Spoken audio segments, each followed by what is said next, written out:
ಮೊನ್ನೆ ತಾನೇ RCB match ಆದ ನಂತರ ಏನು ಗೆದ್ದ ನಂತರ ಇಡೀ ರಾಜ್ಯದಲ್ಲಿ ಒಂದು ವಿಜಯೋತ್ಸವದ ವಾತಾವರಣ ಏನಿತ್ತು, ಮರುದಿನವೇ ಇಡೀ ರಾಜ್ಯ ದೇಶ ಒಂದು ಸೂತಕದ ಛಾಯೆಯಲ್ಲಿ ನಾವೆಲ್ಲರೂ ಹೋದ್ವಿ. ಅದಕ್ಕೆ ಇದಕ್ಕೆ ಹೊಣೆ ಯಾರು ಅಂತ ಹೇಳಿದ್ರೆ ರಾಜ್ಯ ಸರ್ಕಾರದ 3 ಜನ ತ್ರಿಮೂರ್ತಿಗಳು. ಸಿದ್ದರಾಮಯ್ಯನವರು ಮುಖ್ಯಮಂತ್ರಿಗಳು, ಎರಡನೇದು DK ಶಿವಕುಮಾರ್ ಅವರು ಗೃಹ ಸಚಿವರು. ಇದಕ್ಕೆ ಕಾರಣ ಯಾಕೆ ಅಂತ ಹೇಳಿದ್ರೆ ಪೊಲೀಸ್ ಇಲಾಖೆಯವರು, ಪೊಲೀಸ್ನವರು ಹೇಳ್ತಾನೆ ಇದ್ದಾರೆ, ಯಾವುದೇ ಕಾರಣಕ್ಕೆ ಚಿನ್ನಸ್ವಾಮಿ ಸ್ಟೇಡಿಯಂನಲ್ಲಿ ಇದು ಇಷ್ಟು ಜನ ಅಭಿಮಾನಿಗಳು ಬರ್ತಾರೆ, ಹಾಗಾಗಿ ಈ ಜಾಗನ ಕೊಡಬಾರ್ದು, ಈ ಕಾರ್ಯಕ್ರಮ ಮಾಡಬಾರ್ದು ಅಂತ ಹೇಳಿದ್ರೆ ರಾಜಕೀಯ ಲಾಭಕ್ಕಾಗಿ ಇವತ್ತು ಸಿದ್ದರಾಮಯ್ಯನವರು, DK ಶಿವಕುಮಾರ್, ಗೃಹ ಸಚಿವರಾದಂಥ ಪರಮೇಶ್ವರ್ ಅವರು ಈ ಒಂದು ಕಾರ್ಯಕ್ರಮವನ್ನು ಮಾಡಿಸಿದ್ದಾರೆ. ತೆರೆದ ವಾಹನವನ್ನು ಕೂಡ ಬಂದ್ ಮಾಡಿಸಿದ್ದಾರೆ. ತೆರೆದ ವಾಹನದಲ್ಲಿ ಮಾಡಿದ್ರು ಕೂಡ ಇದು ಆಗ್ತಿರ್ಲಿಲ್ಲ. ಇವರು ಎಲ್ಲೋ ಇವರು ನೆಗ್ಲಿಜೆನ್ಸಿಯಿಂದ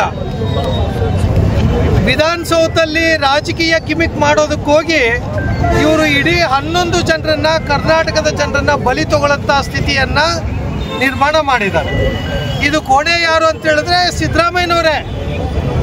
ಹಾಗೂ ಎಷ್ಟು ಆಕ್ರೋಶ ಇದೆ ಅಂತ ಹೇಳಿದ್ರೆ 11 ಜನ ಕುಟುಂಬಗಳು ಇವತ್ತು ಕಣ್ಣೀರನ್ನು ಹಾಕ್ತಿದ್ದಾರೆ. ಕಾಂಗ್ರೆಸ್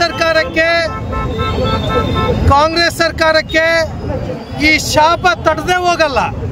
ಅದಕ್ಕೆ ಇವತ್ತಿನ ಪೊಲೀಸ್ ಇಲಾಖೆಯವ್ರನ್ನ ಏಕಾಏಕಿ ಕಮಿಷನರ್ಗಳನ್ನ ಇವತ್ತು ಅವರೆಲ್ಲರೂ ಕೂಡ ರದ್ದು ಮಾಡುವಂಥದ್ದು ಮತ್ತು ಅವರನ್ನ ಕೆಲಸದಿಂದ ವಜಾ ಮಾಡುವಂಥ ಕೆಲಸಕ್ಕೆ, ದುಸ್ಸಾಹಸಕ್ಕೆ ಟ್ರಾನ್ಸ್ಫರ್ ವರ್ಗಾವಣೆಗಳನ್ನ ಮಾಡುವಂಥದ್ದು, ಕೆಲವ್ರನ್ನ ಅವರೆಲ್ಲರನ್ನ ತೆಗೆದುಹಾಕುವಂಥ ಕೆಲಸಕ್ಕೆ ರಾಜ್ಯ ಸರ್ಕಾರ ಮಾಡ್ತಾ ಇದೆ. ಹಾಗಾಗಿ ಇದು ದುರಂತ.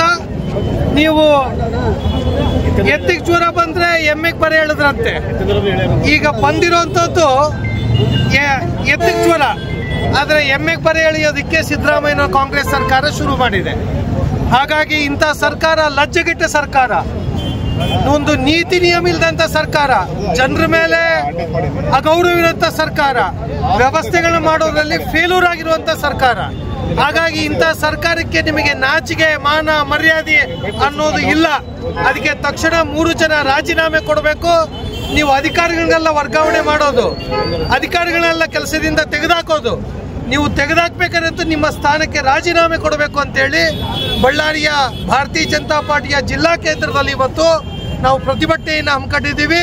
ಹಾಗಾಗಿ ತಕ್ಷಣ ರಾಜೀನಾಮೆ ಕೊಡಬೇಕು ಅಂತೇಳಿ ತಮ್ಮ ಮೂಲಕ ನಾನು ಆಗ್ರಹವನ್ನು ವ್ಯಕ್ತಪಡಿಸ್ತಾ ಇದ್ದೀನಿ. ಬಳ್ಳಾರಿಯ ನಿರಂತರ ಸುದ್ದಿಗಾಗಿ ಬಳ್ಳಾರಿ ಬೆಳಗಾಯಿತು ಚಾನೆಲ್ನ ಸಬ್ಸ್ಕ್ರೈಬ್ ಮಾಡಿ ಹಾಗೂ ಬೆಲ್ ಐಕಾನ್ ಒತ್ತಿ.